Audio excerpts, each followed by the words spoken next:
আজ রান্না করব চিংড়ি মাছ দিয়ে ডাঁটা। তাই ডাঁটাগুলো সুন্দর করে কেটে নিলাম, সাথে এক পিস আলু নিয়ে নিলাম। তারপর একসাথে ধুয়ে একটা কড়াইতে তেল গরম দিলাম। তারপর গরম তেলে চিংড়ি মাছ ছেড়ে দিলাম। চিংড়ি মাছটা কিছুক্ষণ নাড়াচাড়া করলাম। তারপর পেঁয়াজ কুচি, রসুন কুচি ও কাঁচামরিচ দিয়ে আবার কিছুক্ষণ নাড়াচাড়া করলাম। কিছুক্ষণ নাড়াচাড়া করার পর হলুদ, মরিচ ও লবণ দিয়ে দিলাম। তারপর আবার কিছুক্ষণ নাড়াচাড়া করলাম। সামান্য একটু পানি দিলাম যাতে মশলাটা লেগে না যায়।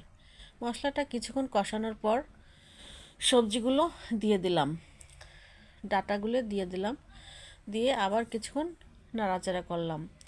খুব সুন্দরভাবে নাড়াচাড়া করলাম যাতে ডাঁটা গায়ে মশলা লেগে যায়, প্রতিটা অংশে মশলা লেগে যায়।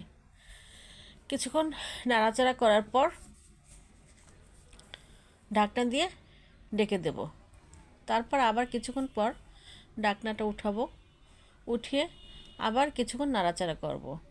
যে শাক থেকে যে পানিটা বের হয়েছে ওই পানিটা শুকাবো। পানিটা শুকানো হয়ে গেলে তারপর 1 মগ পানি দেব, বেশি না। 1 মগ পানি দিয়ে আবার কিছুক্ষণ নাড়াচাড়া করব। নাড়াচাড়া করে আবার ঢেকে দেব। আবার ঢেকে দেওয়ার পর